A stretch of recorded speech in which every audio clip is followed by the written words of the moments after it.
बिहार में सरकार एनडीए की बन गई है। एनडीए को 125 सीटों पर जीत मिली है और बहुमत भी मिल गया है, यानी बहुमत से 3 ज़्यादा सीट मिली हैं। बहुमत का आंकड़ा है 122।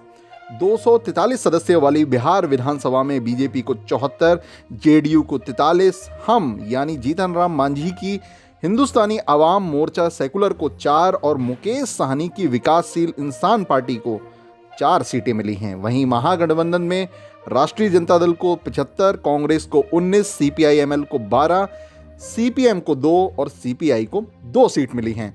महागठबंधन को 110 सीटें मिली हैं, जो बहुमत से 12 कम रह गईं। असदुद्दीन ओवैसी की एआईएमआईएम को 5 सीटों पर जीत मिली है और एलजेपी को महज 1 सीट पर जीत मिली है। ओवैसी ने सीमांचल में महागठबंधन को हिलाया तो चिराग ने नीतीश को हर सीट पर हिलाकर रख दिया। जेडीयू को 2015 में 71 सीटों पर जीत मिली थी, जबकि इस बार 43 सीटों पर ही जीत मिल सकी है। अब आपको बताते हैं बिहार में वोट शेयर के समीकरण के बारे में, यानी किस पार्टी को कितने प्रतिशत वोट मिले हैं, टोटल वोट कितने मिले हैं। राष्ट्रीय जनता दल बिहार चुनाव में सबसे बड़ी पार्टी बनी है। तेजस्वी की राजद का वोट शेयर 23.1% है, सबसे ज्यादा 97,36,000 से ज्यादा टोटल वोट राजद को मिले हैं। 19.5% वोट बीजेपी को मिले हैं। वहीं कुल वोट मिले हैं 82 लाख से ज्यादा। वहीं खास बात यह है कि वोट शेयर में अन्य यानी निर्दलीय पार्टियों ने कई लोगों का समीकरण बिगाड़ा है। अन्य के खाते में 79 लाख से ज्यादा वोट आए हैं और वोट प्रतिशत यानी वोट शेयर है 18.8%। ये बिहार के चुनाव में एक बड़ा परिवर्तन नजर आया। जेडीयू को 15.4% वोट मिले हैं। 64 लाख से ज्यादा लोगों ने बिहार में नीतीश कुमार को वोट दिया है, यानी जेडीयू को वोट दिया है। कांग्रेस का वोट फीसदी 9.5% है।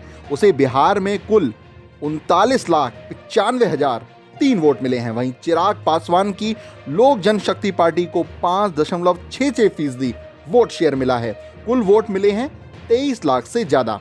असदुद्दीन ओवैसी की एआईएमआईएम को 1.24% वोट मिला, यानी कुल वोट 5,23,000 से कुछ ज्यादा मिले।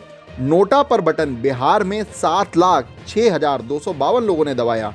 नोटा का वोट प्रतिशत था कुल वोटिंग का 1.68%।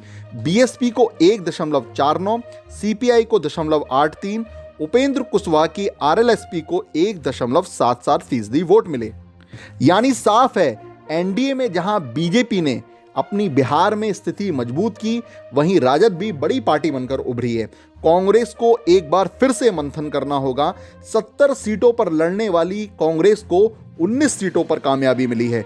2015 के चुनावों में कांग्रेस ने आरजेडी और जनता दल यूनाइटेड के साथ महागठबंधन के तहत 41 सीटों पर चुनाव लड़ा था और 27 सीटें जीती थीं। वहीं असदुद्दीन ओवैसी की एआईएमआईएम ने सीमांचल में महागठबंधन का खेल बिगाड़ा। वहीं चिराग पासवान भले 1 सीट जीते हों, लेकिन उन्होंने जेडीयू का खेल कई सीटों पर बिगाड़ कर रख दिया।